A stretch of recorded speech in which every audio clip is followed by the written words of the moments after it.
گھر والے چاہیے. عقیل نے کہا بہت کچھ پڑھ چکا، جو پڑھ چکا اس کا ارادہ ہے کہ نہیں پڑھوں گا، کچھ اور باتیں آپ کی خدمت میں عرض کرنا چاہتا ہوں. بتوفیق الہی بتائی دے محمد و آل محمد. عقیل نے کہا ہے ایسا خاندان.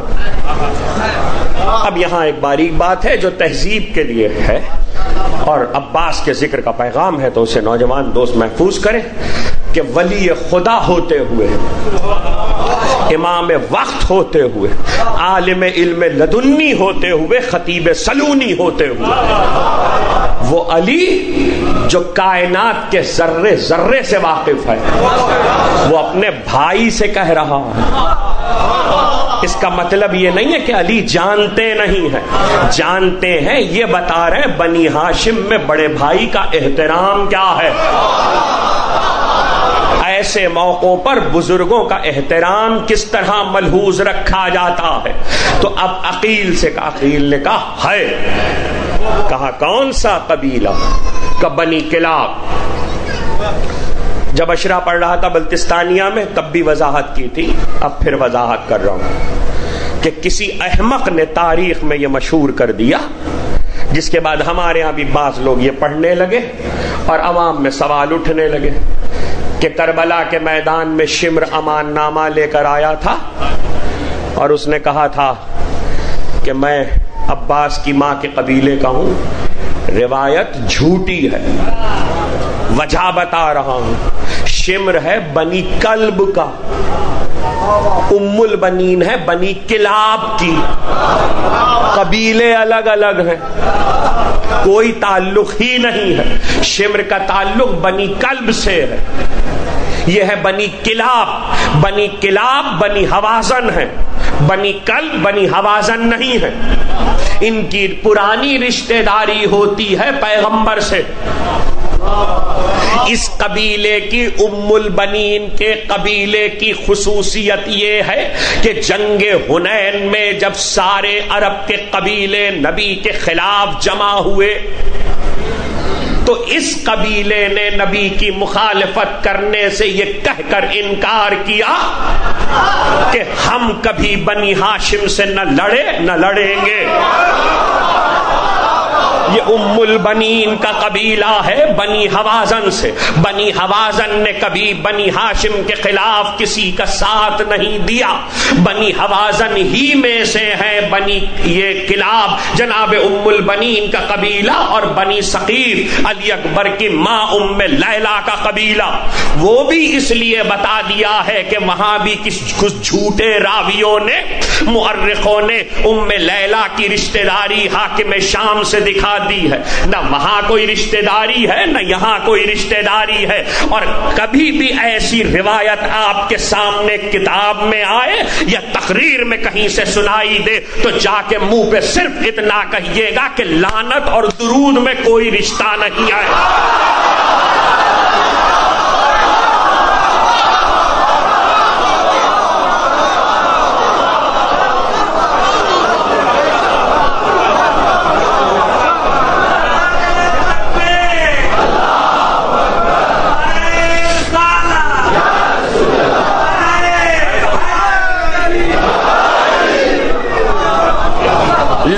اور درود میں کوئی رشتہ داری نہیں ہے. وہ اوروں پہ آتی ہے، یہ اوروں پہ آتا ہے. اس کے حقدار اور ہیں، اس کے حقدار اور ہیں.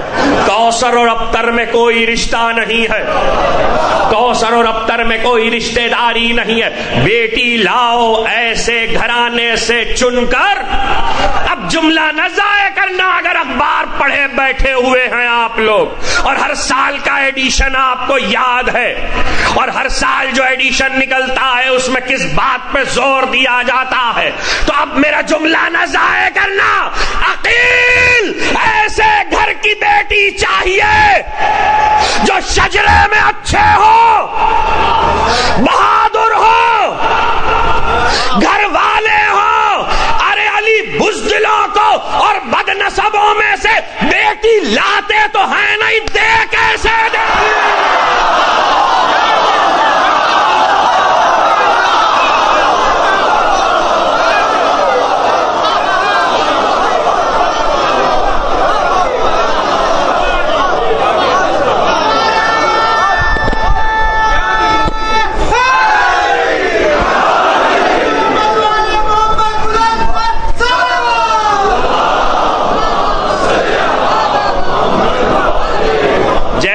جیسے جناب توجہ جیسے جناب زینب کی ولادت کا دن مناتے ہو ایسے ہی جناب ام کلثوم کی ولادت کا بھی دن مناؤ. پھر بتاؤں گا کہ حیات ام کلثوم کیا ہے. میسج چل جاتے ہیں, اخبار میں آیا, میسج آ گئے, فون آنے لگے. یہ بتائیے کمال صاحب یہ کیا ہے؟ کیوں کمال صاحب کیوں بتائیں؟ آپ کا شجرہ فیصلہ نہیں کرتا, آپ کا ایمان فیصلہ نہیں کرتا کہ کیا ہونا چاہیے اور کیا نہیں ہونا چاہیے. ہر چیز کا جواب کتاب سے نہیں دیا جاتا, عقل سے بھی دیا جاتا ہے. اس میں کون سی ایسی بات ہے؟ کوئی مثال تو لاؤ کہ علی کہاں سے لائے. کاقیل ایسے گھر کی بنی کلاب فاطمہ بنت حزام بن عامر بن وحید کلابیہ, بہت مشہور ہوئے اس خاندان میں جو ہستی وہ ہے عامر. عامر وہ بہادر تھے کہ اسلام سے پہلے کی تاریخ میں ایک عامر ان کے دادا, ایک اور ان کے جد عامر تھے.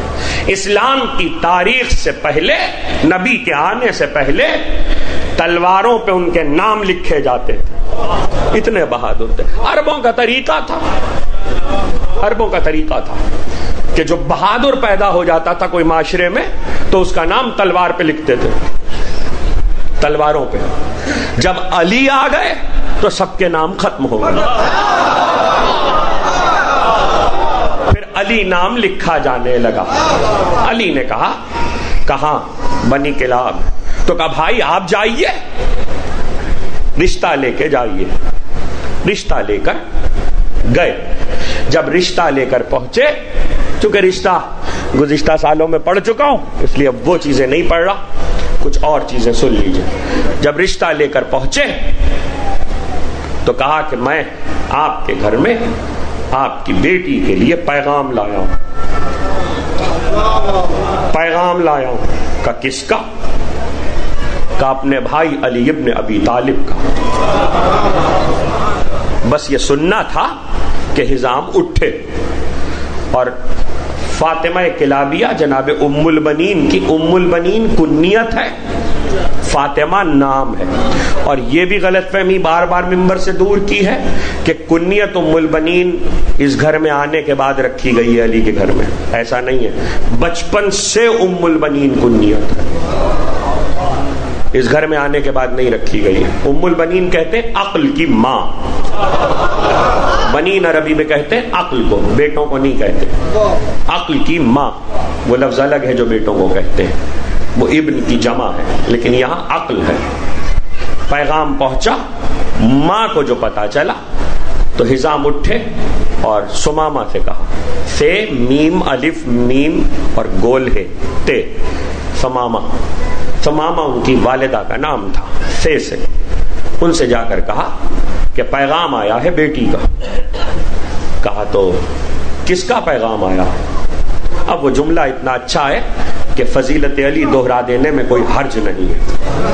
کہ کس کا پیغام آیا ہے؟ من لمن, کا ہماری بیٹی کے لیے. کا کس کا؟ کہ فلال الکتائب و مظہر العجائب اسد اللہ الغالب علی ابن ابی طالب. ہڈیوں کو توڑنے والے کا پیغام.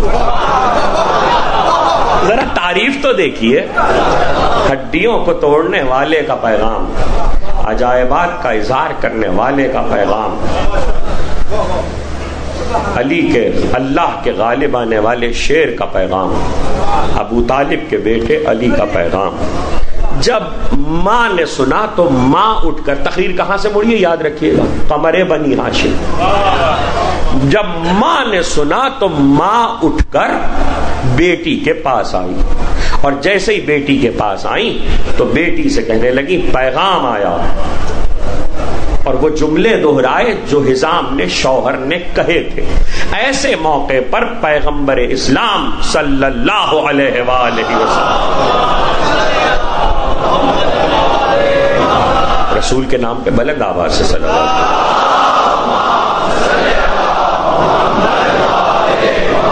ایسے موقع پر پیغمبر کی حدیث ہے کہ اگر بیٹیاں خاموش ہو جائیں سکوتھا اقرارھا، تو ان کی خاموشی ہی ان کا اقرار ہے، ان کی رضامندی ہے. لیکن عجیب بات یہ ہوئی کہ ام البنین نے نہ ہاں کہا نہ، اور ام البنین چپ بھی نہیں ہوئی بلکہ کہا اماں ابھی کچھ دن گزرے ہیں، میں نے ایک خواب دیکھا ہے، میں نے ایک خواب دیکھا ہے، وہ خواب میں آپ کو سنانا چاہتی ہوں. اب دیکھیے پیغام والے پیغام لائے ہوئے ہیں. باپ نے ماں سے کہا، ماں نے بیٹی سے کہا، بیٹی جواب دینے کے بجائے خواب سنا رہی ہے. کہ خواب میں نے یہ دیکھا کہ شام کا وقت ہے، آفتاب غروب ہو چکا ہے، ستارے جلملا رہے ہیں، روشن رات ہے، ایک چمن ہے، میں بیٹھی ہوئی ہوں اور چمن میں پھول کھلے ہوئے ہیں اور اتنی روشن رات ہے جیسے 14ویں کی، اور آسمان پہ 14ویں کا چاند جگمگا رہا ہے. اچانک میں نے دیکھا کہ اس 14ویں کے چاند نے آسمان کو چھوڑا اور اس چمن کی فضا میں گردش کیا کہ جس چمن میں بیٹھی ہوں، اور اترنے لگا. اترتے اترتے وہ چاند میری آغوش میں آ گیا، اترتے اترتے وہ چاند میری آغوش میں آ گیا. جیسے ہی یہ خواب سنایا اور 3 ستارے بھی تھے. بیٹی نے خواب سنایا، نہ ہاں کہی نہ. ماں بھی سمجھ گئی، ماں اٹھ کر آئی، پیغام قبول ہوا. آپ نے دیکھا پیغام قبول ہوا. جب ام البنین اس گھر میں آئی، توجہ تقریر کہاں سے مڑی تھی، ام البنین اس گھر میں آئی اور عباس گود میں آئے تو جناب زینب سے ام البنین نے کہا کہ آپ نے بابا سے پوچھا ان کا نام کیا رکھا، کنیت کیا رکھی، لقب کیا رکھا؟ تو جناب زینب نے کہا نام رکھا عباس، کنیت رکھی ابو الفضل، اور لقب بابا نے رکھا قمر بنی ہاشم.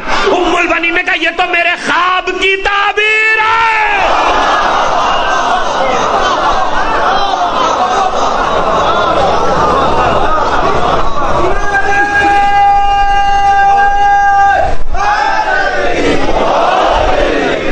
یہ تو میرے خواب کی تعبیر ہے. عجیب بات یہ ہے کہ جب بیاہ کر ام البنین اس گھر میں آئی تو علی نے ام البنین کے بازو پر ایک لوح کا تعویذ دیکھا. ایک تعویذ چاندی کی تختی تھی جو بازو پر بندھا ہوا تھا. مسکرا کے کہنے لگے ام البنین یہ بازو پہ تعویذ کیسا ہے؟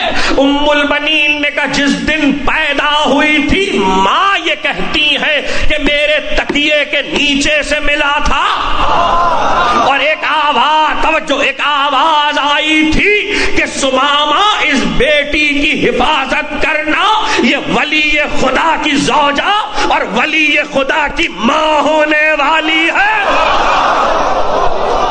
علی جیسے ولی کی زوجہ اور عباس جیسے بیٹے کی ماں ہونے والی ہے. تو ایک مرتبہ کہا، آواز بھی آئی، جب ماں نے یہ بازو کا تعویذ اٹھایا تو اس پر بھی یہی تحریر لکھی ہوئی تھی. ماں نے اس بازو کے اس تعویذ کو، چاندی کی لوح کو بازو پہ باندھ دیا. اب عجیب سوال علی نے کیا، کہا تب سے یہ میرے بازو پہ بنا ہے. علی نے مسکرا کے کہا ام البنین یہ بھی پتا ہے پکارا کس نے تھا اور یہ تحریر کس کی ہے؟ کہ مجھے نہیں پتا، ایک پکارنے والے کی صدا تھی اور تحریر لکھی ہوئی پائی گئی. علی کہنے لگے آواز بھی میں نے دی تھی، لکھا بھی میں نے ہے.